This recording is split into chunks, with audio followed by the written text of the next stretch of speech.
हम कक्षा 10 की गणित के जो इंपॉर्टेंट क्वेश्चंस हैं, जो बोर्ड एग्जाम के लिए, बोर्ड एग्जाम में आरबीएससी ने डिसाइड किए हैं, उनके ऊपर डिस्कस कर रहे हैं। तो केवल और केवल हम केवल अति महत्वपूर्ण बिंदु जो अध्याय 2 के हैं बहुपद के, उसको हम अब सॉल्व करने वाले हैं। ठीक है, तो चलिए हम शुरू करते हैं चैप्टर को। सबसे पहले हम देख लेते हैं इस चैप्टर में किस नंबर के कितने प्रश्न आएंगे।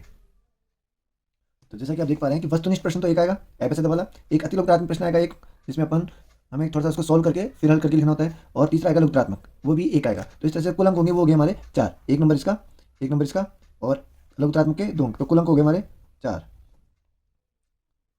ठीक है, अब हम ये देख लेते हैं कि मॉडल पेपर में जो 2024 का मॉडल पेपर डाला है आरबीएससी ने, उसमें कौन सा प्रश्न किस नंबर पर है इस प्रश्नावली का।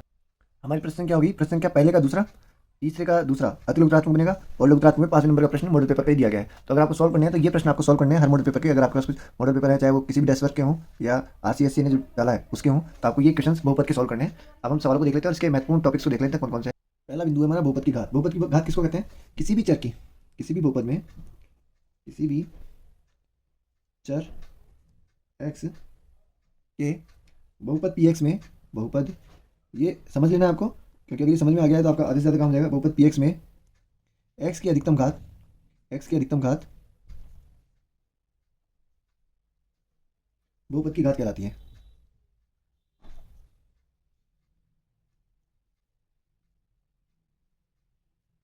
अब देखिए, जैसे मान लीजिए मैंने लिखा है 3x+4, ये बहुपद है। इसमें चर कौन है, एक्स है। एक्स की अधिकतम घात कितनी है, 1। तो ये जो है इस बहुपद की घात होगी 1, बहुपद की घात 1। यहाँ मैं थोड़ा सा एग्जाम्पल के हिसाब से लिखता हूँ, बहुपद की घात यहाँ पर होगी 1। और इस बहुपद को कौन सा बहुपद कहेंगे, रेखिक बहुपद, रेखिक बहुपद। अगर आप इस बिंदु को भी अच्छे समझ लेते हैं तो आपका 1-2 नंबर के सवाल आसानी से हो जाएंगे। तो दूसरा हम देखते हैं, जैसे मान लीजिए ये मैंने सवाल लिख दिया 3y² + 2y - 8। तो यहाँ पे देखिए y की सबसे ज़्यादा घात कितनी है, 2 है। तो इसको हम कहेंगे बहुपद की घात कितनी है यहाँ पे, 2। और इस बहुपद को हम कहेंगे द्विघाती बहुपद या द्विघात बहुपद। ठीक है, ये हमारा इंपॉर्टेंट है, इसके ऊपर अपन ज़्यादा ध्यान देंगे, क्योंकि गुणनखंड वगैरह करने के लिए हमारे को द्विघात बहुपद ही दिए गए हैं। अगर मान लीजिए एक मेरे को इस तरह से दिया गया है, अब देखिए यहाँ पे घात 1 है, यहाँ पे घात 2 है, यहाँ पे घात 3 है, अधिकतम घात कितनी है, 3। तो इसे हम कहेंगे त्रिघाती बहुपद। ठीक है, अब हम देखते हैं व्यापक रूप। व्यापक रूप का मतलब हुआ कि भाई कोई अगर समीकरण बना हुआ है रेखिक बहुपद है, तो वो कैसा होगा, उसका रूप होता है हमेशा ax+b के जैसा, ax+b के जैसा, जहाँ a is not equal to 0। ये हमेशा ध्यान रखना है, जो x का गुणांक है वो 0 नहीं होना चाहिए, क्योंकि ये कौन सा बहुपद है, रेखिक बहुपद। घात कितनी है यहाँ पे 1, तो इसके सामने वाला 0 नहीं हो सकता, क्योंकि अगर ये 0 हो जाएगा तो इसमें केवल 4 बचेगा, तो ये रेखिक बहुपद नहीं रहेगा। इसलिए रेखिक बहुपद का व्यापक रूप हो गया ax+b। ये सवाल जो है आ सकता है कि किसी का भी हमें व्यापक रूप पूछ लिया जाए, जैसे द्विघात का व्यापक रूप पूछ लिया जाए, तो द्विघात का होता है ax² + bx + c। ये क्या है, द्विघाती बहुपद का व्यापक रूप। और यहाँ पे हमको लिखना पड़ेगा जहाँ a is not equal to 0, ये 0 नहीं हो सकता, क्योंकि अगर a 0 हो गया तो ये पूरा 0 हो जाएगा, तो ये रेखिक बहुपद ही बन जाएगा, bx + c रह जाएगा। ठीक है, इस तरीके से त्रिघाती का तो आपको कुछ नहीं करना, x की घात 3 कर देनी है, बाकी bx² cx + d, और ध्यान क्या रखना है, a is not equal to 0। अब हम देखते हैं शून्यकों की संख्या, शून्यकों की संख्या। तो शून्यकों की संख्या देखिए, रेखिक बहुपद में जितनी घात है उतना, अधिकतम घात 1 है तो शून्यक 1 मिलेगा, अधिक द्विघात में 2 होती है तो शून्यक 2 मिलेंगे, और त्रिघाती में 3 है तो 3 मिलेंगे। ठीक है, ये शून्यक समान भी हो सकते हैं और अलग अलग भी हो सकते हैं और काल्पनिक भी हो सकते हैं। शून्यक शून्यक समान या भिन्न भिन्न या काल्पनिक हो सकते हैं। उत्तर हमारा समान भी आ सकता है, भिन्न भिन्न भी आ सकता है, काल्पनिक भी आ सकता है। ठीक है, ये आपको समझ लेना है। और इसमें से अपने को इंपॉर्टेंट कौन सा है, द्विघात बहुपद ax² + bx + c। शून्यकों की संख्या का मतलब क्या है, हल की संख्या। ये एग्जाम में सवाल आ सकता है कि भाई त्रिघाती बहुपद में शून्यकों की संख्या कितनी होगी या हलों की संख्या कितनी होगी, तो 3। 4 घात वाला कोई बहुपद लिख दे जिसमें अधिकतम घात कितनी हो, 4, और पूछ ले कि भैया इसमें शून्यकों की संख्या कितनी होगी, तो उसमें हो जाएगी 4। ठीक है, अब हम देख लेते हैं कि जो हम शून्यक बोल रहे हैं वो क्या है, और बहुपद का मान हम किस तरीके से निकाल सकते हैं। ठीक है, देखिए समझने वाली चीज़ है, परिभाषा के ऊपर हमें नहीं जाना है। मान का एक सवाल पूछ सकता है कि मान ज्ञात कीजिए। जैसे मान लीजिए कि एक सवाल आ गया ऐसे, px = x² + 2x - 4, ये सवाल है। अब आपको पूछिए कि भाई x = 3 पर इसका मान ज्ञात कीजिए, x = 3 पर मान ज्ञात कीजिए। तो आपको क्या करना है, जहाँ जहाँ x है वहाँ क्या लिख देना है, 3। तो p3 बराबर इस x की जगह लिख देंगे 3, 2 गुणा इस x की जगह लिख देंगे 3 - 4, 3 × 9, 3 दूनी 6, 6 हो गए -4, ये आ गया 15 - 4 बराबर 11। तो p3 पर x = 3 पर px का मान कितना हो गया, 11। ये इसका मान ज्ञात करने वाला होता है। ठीक है, इसे हम p3 के हिसाब से दर्शाएंगे, भैया p3 इतना आ गया। ओके, अब हम देख लेते हैं शून्य क्या होते हैं और शून्य कैसे निकालने हैं। बहुपद का शून्य, ये हमारा काम है शून्य निकालने का। कैसे होता है जो देख लेते हैं, पहले इसकी परिभाषा देख लेते हैं। एक देखिए, काम अपना क्या है कि कम से कम समय में रिवीजन हो जाए, सवाल आपको आपके हाथ से करने ही पड़ेंगे। अगर आप ये वीडियो देख लेते हैं तो हो सकता है कि आपके अच्छे से थोड़ी हेल्प हो जाए, लेकिन एक दो सवाल करने के लिए आपको बुक के सवाल करेंगे तो अच्छा रहेगा, या कोई मॉडल पेपर के सवाल आप हल करेंगे तो थोड़ा अच्छा हो जाएगा। तो आप कोशिश ये कीजिए कि अब जो अपने छुट्टियों के दिन है, क्योंकि अब तैयारी अवकाश चालू हो गया होगा आपका, तो उस तैयारी अवकाश में आप क्या करें कि रोज़ का एक मॉडल पेपर सॉल्व करें या चैप्टर वाइज। जैसे अभी आप दूसरा चैप्टर कर रहे हैं तो दूसरे चैप्टर के जितने भी क्वेश्चन हैं सभी मॉडल पेपर्स में उनको सॉल्व कीजिए। अब इसको समझ लेते हैं क्या कहना चाह रहा है ये। एक वास्तविक संख्या के को बहुपद का शून्य कहते हैं यदि पी के बराबर 0। जैसे मान लीजिए मेरे को सवाल दे दिया 4x + 7 का शून्य बताइए, तो आप कैसे क्या करेंगे, इसको आपको शून्य के बराबर लिख देना है। 4x + 7 = 0, प्लस का 7 उधर गया तो माइनस का 7 हो गया, 4 उधर गया तो भाग में चला गया, गुणा में ना यहाँ पे भाग में चला गया। तो ये जो -7/4 है इसका क्या है, शून्य। तो हल ज्ञात करना, हल करना, मूल ज्ञात करना, जिसको बाद में चौथी प्रश्नावली में मूल से सबसे डिनोट करेंगे, और आपका शून्य ज्ञात करना। इस तीनों चीज़ें एक ही है ना, हमको उस समीकरण को हल करना है और एक्स का मान निकालना है, एक्स का मान ज्ञात करना। ठीक है, चलिए अब अगला प्रश्न देख लेते हैं। अब शून्य ज्ञात करने के लिए अपन ये भी कर सकते हैं कि जैसे आपने पास लिखा हुआ है कोई समीकरण ax + b, तो इसका शून्य निकालना हो तो वो कितना आएगा, आप सीधा देख लीजिए, उसका शून्य का आएगा, शून्य में क्या होता है एक्स का मान, तो एक्स बराबर आएगा -b/a। ठीक है, और द्विघात के लिए फिर थोड़ी चीज़ें बदल जाएंगे, उनके लिए हम आगे देखेंगे। अभी हम ज्यामितीय रूप से अपना बहुपद का शून्य क्या होता है वो देख लेते हैं। ठीक है, एक बहुपद के शून्य का ज्यामितीय अर्थ, इसके ऊपर एक सवाल हमारा बन सकता है, तो इसका डेफिनेशन हम लिख लेते हैं समझने के लिए। एक बहुपद px के शून्यक उन बिंदुओं को उन बिंदुओं के x निर्देशांक होते हैं, x निर्देशांक होते हैं जहां y = px का ग्राफ x को प्रक्षेप करता है।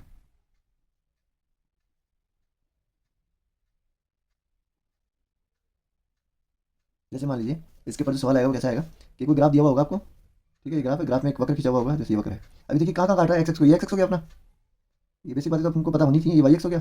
अभी देखिए दो से काट रहा है, यहाँ पे और एक यहाँ पे, तो इसके शून्य कितने होंगे, इसमें शून्य होंगे 2। प्रश्नावली 2.1 अपनी शून्यकों की संख्या बराबर होगी 2। तो 2 से काट रहा है तो शून्यकों की संख्या 2 है, और ये जो मान है एक्स का मान है वो हमारे शून्य है। जैसे मान लीजिए कोई सवाल यहाँ दे दे भाई, तो भैया इसमें आप बताइए शून्य कितने हैं। अब देखिए कहाँ कहाँ काट रहा है, 1 2 3, तो ये शून्यकों की संख्या है, शून्य नहीं है ये शून्यकों की संख्या है कि इस समीकरण के 3 शून्य है। अच्छा मान लीजिए ये आ गया, ये एक्स है और ये वाई एक्स है, और एक रेखा ऐसे जा रही है। अब देखिए कहीं नहीं काट रही, ये तो इस लाइन पे तो कहीं नहीं काटी ना, तो ऊपर की ऊपर जा रही है, तो यहाँ पे शून्यकों की संख्या कितनी है, 0। शून्यकों की संख्या यहाँ पे कितनी है, 0। तो एक प्रश्न ये भी हमारा बन सकता है। ठीक है, अगला टॉपिक देख लेते हैं इसी में। किसी बहुपद के शून्य को गुणांकों में संबंध, मतलब बहुपद जैसा होगा उसके शून्यकों में कुछ रिलेशंस होंगे। अब पहला हम देख लेते हैं रेखिक बहुपद ax + b। तो रेखिक बहुपद का व्यापक रूप है ax + b, इसका शून्य तो एक ही होगा क्योंकि घात इतनी है, तो इसका जो k होता है वो तो k बराबर आएगा -b/a, ये तो सबसे आसान है। दूसरा द्विघात बहुपद, द्विघात बहुपद का व्यापक रूप क्या था, द्विघात बहुपद का व्यापक रूप होता है ax² + bx + c के शून्यक अगर अल्फा व बीटा हो, तो अल्फा व बीटा हो, तो मैंने पहले बताया अल्फा और बीटा ग्रीक वर्णमाला के अक्षर है। ठीक है, अल्फा व बीटा हो तो शून्यकों का योगफल, शून्यकों का, इसके ऊपर एक प्रश्न, अच्छा प्रश्न बन सकता है जिसमें आपको गुणांक एक्स का मान या अल्फा बीटा का मान किसी का मान पूछ लेगा। शून्य का गुणनफल योगफल, इसको हम लेकर लिखेंगे अल्फा + बीटा बराबर क्या होता है -b/a, या फिर हम इसको सरल भाषा में लिखे तो -x का गुणांक। इसके ऊपर हम सवाल करेंगे तो हम गौर समझ में आएगा। अभी आप इसको नोट डाउन कर लीजिए कि अगर कोई सवाल आता है तो आप इसको इस तरीके से करेंगे। ठीक है, अब देखिए आप इसको अल्फा + बीटा बराबर -b/a, मतलब जो x का गुणांक है उसके माइनस का निशान लगाना है, बटे में x² के गुणांक को लिखना है, मतलब -x का गुणांक बटा x² का गुणांक। ये संबंध हो गया। एक संबंध क्या होगा, शून्यकों का गुणनफल, शून्यकों का गुणनफल। बाकी आपको चीज़ें तभी समझ में आएंगी जब आप कुछ सवाल करेंगे। अल्फा × बीटा बराबर c/a। अब c क्या देखिए, c है अचर पद बटा x² का गुणांक। ठीक है, त्रिघात बहुपद वैसे हमारे नहीं है, फिर भी मैं लिख देता हूँ कि केवल अगर ये पूछ ले तो क्या हो सकता है। फिर उसके बाद हम कुछ सवाल देख लेंगे। त्रिघात बहुपद, त्रिघात बहुपद का रूप क्या होगा, ax³ + bx² + cx + d के शून्य। अब देखिए शून्य कितने होंगे इसके, शून्य घात 3 है तो शून्य कितने होंगे, 3 होंगे। अल्फा बीटा व गामा हो तो क्या होगा, हमारे इन तीनों का योग अल्फा + बीटा + गामा बराबर हो जाएगा -b/a। शून्यकों का योगफल वही -b/a रहेगा। शून्यकों का गुणनफल अल्फा × बीटा × गामा बराबर होगा हमारा c/a। सॉरी एक थोड़ी सी गड़बड़ होगी, alpha beta + beta gamma + alpha gamma या गामा अल्फा = c/a। और तीसरा आ गया हमारा तथा अल्फा × बीटा × गामा बराबर d/a। तो ये हमारे तीन हो गए, -d/a हो जाएगा। तो ये इसका हमें कम जरूरत पड़ेगी, अभी हमको इसके ऊपर फोकस करना है। अब हमको सवाल देख लेते हैं कैसे कैसे सवाल है, उसके हिसाब से देख लेंगे। अब हम कुछ उदाहरण के रूप में प्रश्न देख लेते हैं कि भाई इसी तरह के प्रश्न आ सकते हैं। जैसे पहला प्रश्न ये आ गया, अब आपको आप थोड़ा देख के बताइए कि ग्राफ दिया हुआ आएगा, ग्राफ दे दिया, इसमें पूछा जाए कि भैया इसमें ये एक्स एक्स है, ये वाई एक्स है, शून्य की संख्या बताइए।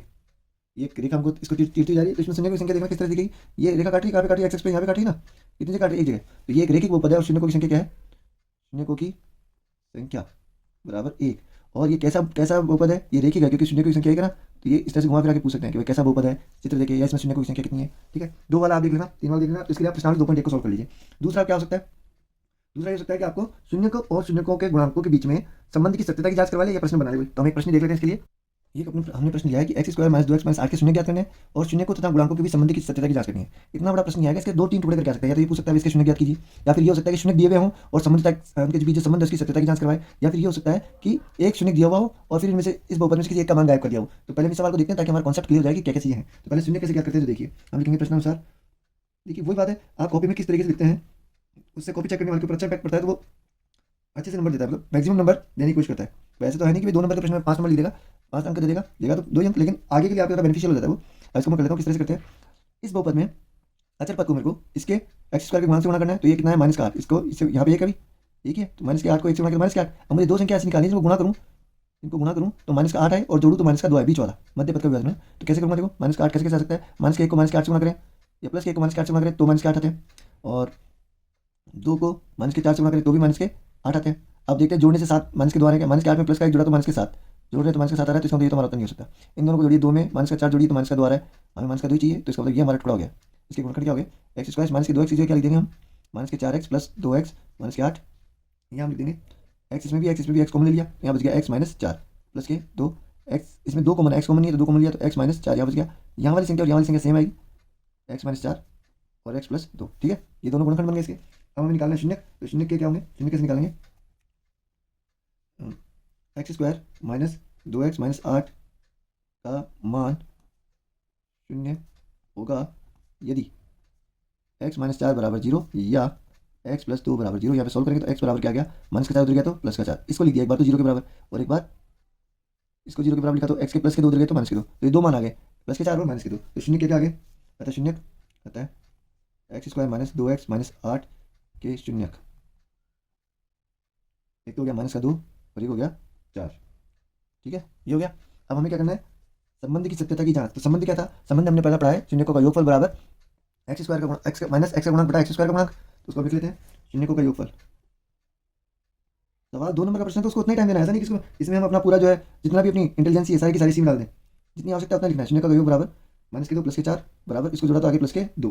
ठीक है, अब ये प्लस के द्वारा शून्य का योग तो आ रहा है +2। अब हमने जो कर रखा है वो क्या है, हमने कर रखा है तथा एक्स स्क्वायर सॉरी -x का गुणांक बटा एक्स स्क्वायर का गुणांक बराबर क्या आ गया, -x का गुणांक कितना है, -2 बटा एक्स स्क्वायर का गुणांक कितना, एक ही तो ना, एक्स स्क्वायर का एक गुणा हो रहा है तो +2। तो दिस इंप्लाइज शून्य का योगफल बराबर -x का गुणांक, ये सीधे करना था हमें, बटा एक्स स्क्वायर का गुणांक। इस तरीके से हम यहाँ पे आप चाहे तो संबंधी की सत्यता से वर्ड भी लिख सकते हैं ना, संबंधी की सत्यता करके नया टॉपिक करके चालू कर सकते हैं। दूसरा क्या था, गुणन। ठीक है, तो हम वो भी लिख लेते हैं, शून्य का गुणन। गुणा कर लिया दोनों को, वो कितना आ रहा है, -2 है एक शून्य, तो दूसरा है +4, तो आगे -8, ये बराबर किसके आ रहे हैं, ये आ रहे हैं हमारे अचर पद बटा एक्स स्क्वायर का गुणांक। ठीक है, क्योंकि इसके नीचे कुछ नहीं है तो एक लिख सकते हैं ना, तो अचर पद वही था, -8 ही तो था अचर पद और एक्स स्क्वायर का गुणांक। तो इस तरीके से हम सवाल को सॉल्व कर लेंगे। अब इसमें और किस तरह से सवाल आ सकते हैं, एक ये हो सकता है कि आपको शून्य दिए हुए हों और समीकरण बनाने के लिए कहा जाए, उस सवाल को देख लेते हैं। एक ये सवाल आ गया हमारे, एक द्विघात बहुपद ज्ञात कीजिए जिनके शून्यकों का योग तथा गुणनफल क्रम से -1/4 -1 है। कैसे करेंगे, देखो इसको करने के लिए एक्चुअल तरीका पहले वो लिख लेते हैं। द्विघात बहुपद है, माना कि द्विघात बहुपद, माना कि जो एक्चुअल तरीका वो है ये है, माना कि द्विघात बहुपद ax स्क्वायर + bx + c है तथा शून्यक अल्फा व बीटा है, ये लिख दिया हमने। अब होता क्या है, हमें जानना है, इसलिए अल्फा + बीटा शून्य का योग यही था, अल्फा + बीटा बराबर 1/4, ये दिया इसने 1/4 शून्य का योग, ये किसके बराबर होगा, -b/a। क्यों होगा भाई, क्योंकि हमें पता है कि शून्य का योगफल बराबर -b/a होता है, तथा शून्य का गुणनफल किसके बराबर होता है, वो होता है हमारा c/a के, और ये किसने दिया -1, ये हो गया c/a। ठीक है, इसलिए अब देखिए इसके हिसाब से बी के सामने तो आ रहा है एक, ए के सामने आ रहा है चार, यहाँ पे सी के सामने आ रहा है माइनस का एक, और ए के सामने कुछ नहीं आ रहा, ए के सामने कुछ नहीं आ रहा, मतलब क्या हो गया, क्योंकि माइनस का एक बटा एक ही है। अब मुझे तो यहाँ ए का मान कितना आ रहा है चार, तो मुझे यहाँ भी चार लाना पड़ेगा ना, तो मैं क्या करूँगा इसको ऊपर नीचे चार से गुणा कर देता हूँ, तो माइनस के चार बटा चार। अब देखिए इससे ए बराबर चार, ए बराबर चार, इस ए का काम ही है, ए बराबर चार, बी बराबर ये है प्लस का एक, ये माइनस का नीचे जाएगा तो माइनस का एक, तथा सी बराबर आ रहा है हमारा माइनस का चार। अतः बहुपद ए की जगह तो लिख दिया ये माना मैंने एक्स स्क्वायर प्लस बीस, ए की जगह लिख दिया चार, बी की जगह लिख दिया माइनस का एक, और सी की जगह लिख दिया माइनस का चार। ठीक है, चार x square minus x minus चार, ये हमारा आंसर हो गया। ठीक है, द्विघात बहुपद। अब इसको हम और कैसे कर सकते हैं, जो देखिए ये एक वैकल्पिक तरीका है। ठीक है, द्विघात समीकरण हल लिखेंगे, द्विघात बहुपद वो क्या होता है हमेशा एक्स स्क्वायर माइनस शून्यकों का योग एक्स प्लस शून्यकों का गुणन। ठीक है, एक्स स्क्वायर माइनस शून्यकों का योग कितना दिया हुआ है, शून्यकों का योग दिया हुआ है एक बटा चार, तो यहाँ एक बटा चार एक्स, शून्य का गुणन कितना दिया हुआ है, शून्य का गुणन दिया हुआ माइनस का एक। तो देखिए बटे में चार नहीं चल सकता, तो पूरे को ही मैं चार से गुणा कर दूंगा, तो होगा चार x square minus x minus के चार, ये हमारा द्विघात बहुपद बन गया है। ठीक है, और थोड़े से और सवाल आ सकते हैं, उनको भी ये प्रश्न एबीसीडी में आ सकता है। इसमें क्या या तो ए प्लस बी का मान पूछ लेगा या ए इंटू बी का मान पूछेगा। कैसे, यदि बहुपद पी एक्स स्क्वायर बराबर x square minus two x minus 15 के शून्य ए व बी है, अब उसने अल्फा बीटा की जगह ए और बी लिख दिया, तो ए प्लस बी और ए इंटू बी का मान निकालो। ए प्लस बी मतलब शून्य का योगफल, योगफल के लिए क्या करते हैं माइनस एक्स का गुणांक बटा एक्स स्क्वायर का गुणांक। ये एबीसीडी का सवाल बन सकता है, इसलिए आप इसको अच्छे से पढ़ के जाएं। माइनस एक्स का गुणांक कितना है, माइनस के दो, एक्स स्क्वायर का गुणांक कितना है एक, माइनस माइनस गुणा तो प्लस के दो आएगा इसका उत्तर। ठीक है, ये अपने उसमें भी दिया हुआ है मॉडल पेपर में भी। ठीक है, ए इंटू बी ये क्या होता है हमारा अचर पद बटा एक्स स्क्वायर का गुणांक, इसमें क्या आएगा उत्तर, इसमें आ जाएगा अचर पद तो कितना माइनस का 15, एक्स स्क्वायर का गुणांक कितना है तो इसका उत्तर हो गया माइनस का 15। ठीक है, और किस तरह के सवाल आ सकते हैं जो देख लेते हैं। अच्छा ये सवाल आ गया कि भाई इसका एक शून्य तीन है, तो के का मान बताइए, ये बहुपद दिया हुआ है, तो शून्य जैसे बोले इसका मतलब है कि यहाँ पे तीन रखते हैं, इस पूरे का मान क्या हो जाएगा जीरो। जैसे पी एक्स दो x square plus x plus के, और पी तीन जैसे शून्य के बताया ना, शून्य बोला उसने तीन एक शून्य का है, तो इसका मतलब इसमें जहाँ जहाँ एक्स है वहाँ अगर मैं तीन रख दूंगा तो ये किसके बराबर हो जाएगा जीरो के। ठीक है, अब इसको सॉल्व कर लेंगे, दो गुणा तीन का स्क्वायर नौ, तीन का तीन, ये बराबर जीरो, नौ दूनी 18, ये बराबर 18 और तीन को जोड़ा तो 21, और 21 प्लस के अंदर जाएंगे तो माइनस 21। ठीक है, तो इसका उत्तर आ जाएगा माइनस 21। इस तरह के सवाल आ सकते हैं। तो इस तरह से हमने इस प्रश्नावली के लगभग सभी तरह के प्रश्नों को टच किया है। आप बुक की सहायता से या मॉडल टेस्ट पेपर की सहायता से प्री बोर्ड में आपके पेपर जो आ रहा है उसके लिए जितना ज़्यादा हो सके उतना प्रैक्टिस कीजिए। वीडियो आपकी हेल्प के लिए है, सवालों को थोड़ा बहुत ऊपर नीचे बदला जा सकता है, तो आप अच्छे से प्रिपेयर करें। और आपके सब्जेक्ट टीचर ने जिस तरह से पढ़ाया है अगर उससे पैटर्न मिलता हुआ है तो उसी को ज़्यादा पढ़ें। ठीक है, नए पैटर्न के पीछे न भागे में, और अगर ये चीज़ समझ में आए तो इसको अच्छे से समझें ताकि आपके अच्छे से अच्छे नंबर आए। और ये तो गारंटी आराम से मिल जाएगी कि आपके 40% के ऊपर तो आराम से बनेंगे। एक बच्चों को यही मैथ से ये डर लगता है कि सर कैसे करेंगे क्या होगा, तो अगर आप 20 दिन में लगातार पढ़ते रहते हैं तो आप श्योरली अच्छे परसेंटेज से पास हो जाएंगे। चलिए फिर मिलते हैं अपन नेक्स्ट वीडियो में चैप्टर 3 के साथ। तब तक लगातार पढ़ते रहिए और अपने हाथ से रफ कॉपी को भर दीजिए, प्रैक्टिस करते रहिए, सवालों को हल करते रहिए। Thank you.